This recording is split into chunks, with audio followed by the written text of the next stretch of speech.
Welcome back to my channel. You're watching The Dresser. Today I'll be showing you quickly how to do a welt seam. I'm not going to be turning this into a pocket, but I'll give you kind of a short demonstration on how to make a welt pocket. It's the same process, there's just one extra step you have to do at the end. I'm making this right here, and I don't need a pocket for it, I just need the welt seam. So let's get to it, and yeah, thanks for watching.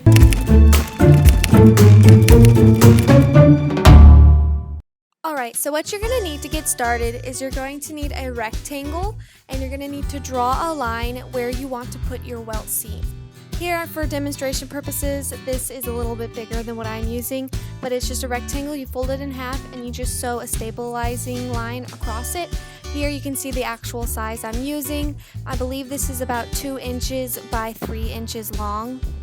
Once you get that done, all you're going to have to do is line it up on your line. You can see here I marked my starting and ending points for my sewing with pins.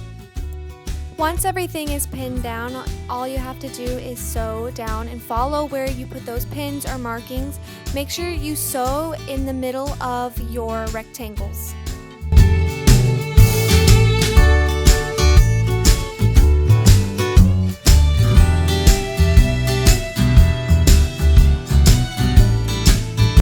Now you can see my new stitch lines. I'm going to turn it over here in a second to show you the back, but it's really important that you get these stitch lines absolutely perfect on both sides. You want them as even as possible, because if they are not, it can be very noticeable on some fabrics. Now here comes the really stressful part. You actually need to cut into your fabric, and I know this can be really stressful, especially if you're new to sewing or if you're scared you're going to screw up for the first time. So maybe do a few practice ones before you do it actually on your fabric. But I'm going to show you right here how to snip it. You're just going to fold it in half and give a quick snip right in the center of your 2 rectangle pieces. Here I'm flipping it around so that you can see the back, because this is where we're going to cut triangles. So you're not going to cut all the way down that line that you created. You're actually going to go almost all the way to the end, but then you're going to snip a triangle almost directly to the very point of where your stitch line ends.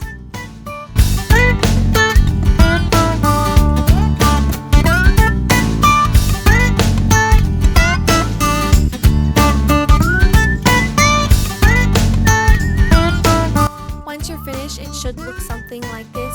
Now this is pretty stretchy fabric. I mean, it's not super stretchy, but it does stretch along the cross grain, which is not necessarily the most easiest fabric to do a welt pocket with.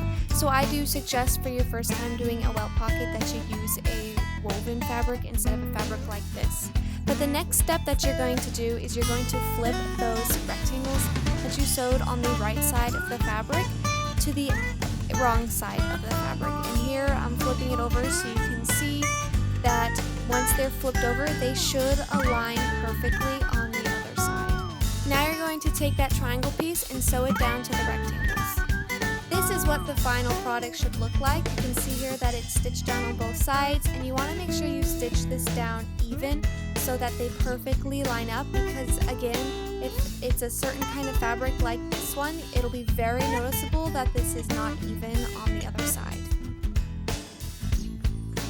Make sure that you iron this down.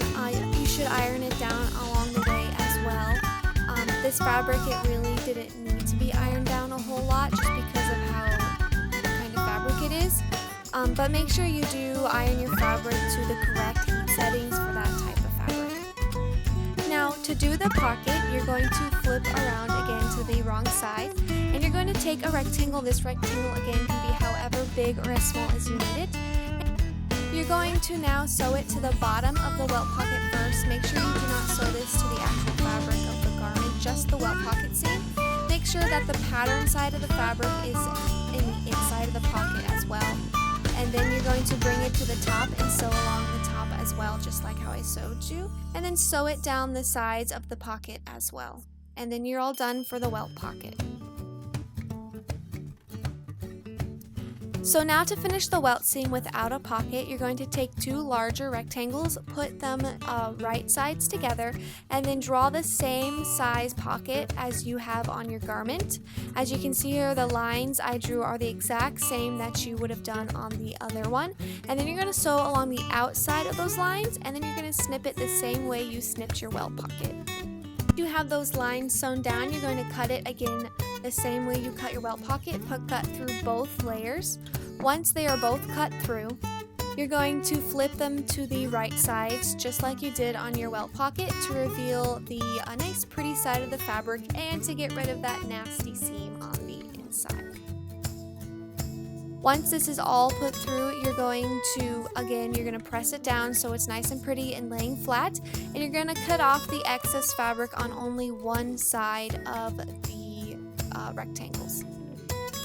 Next, you're going to fold in one side of or all sides of the rectangle actually, and then you're going to press it down just so that they hold their place. This fabric was a little trickier because it didn't press all that super well, so I used a lot of pins when I pinned it to my garment to keep it from unfolding.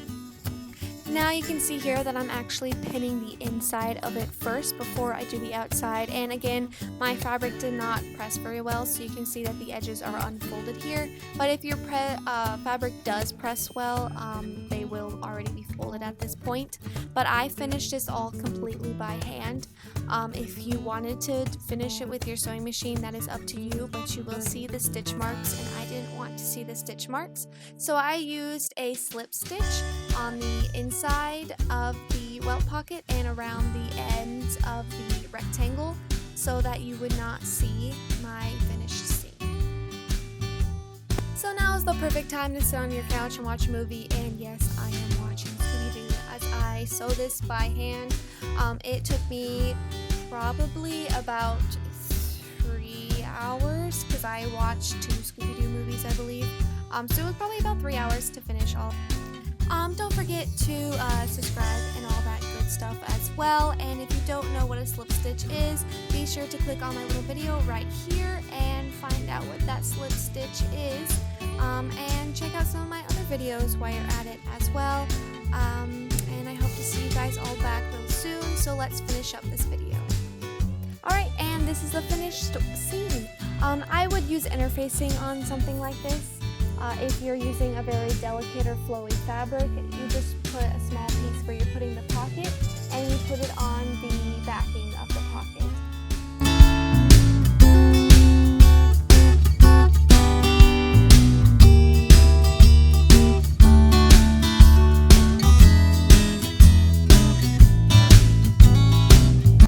So this is what the final product of my project looked like.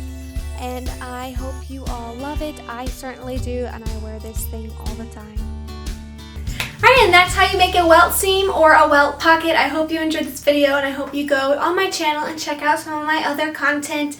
Please hit that subscribe button, get that like button as well while you're at it, and I hope to see you guys all very soon. This was the project that my welt seam was for, and it is for tying my robe together. So I hope you like my project, because I sure do. Alright, and I'll see you guys very soon.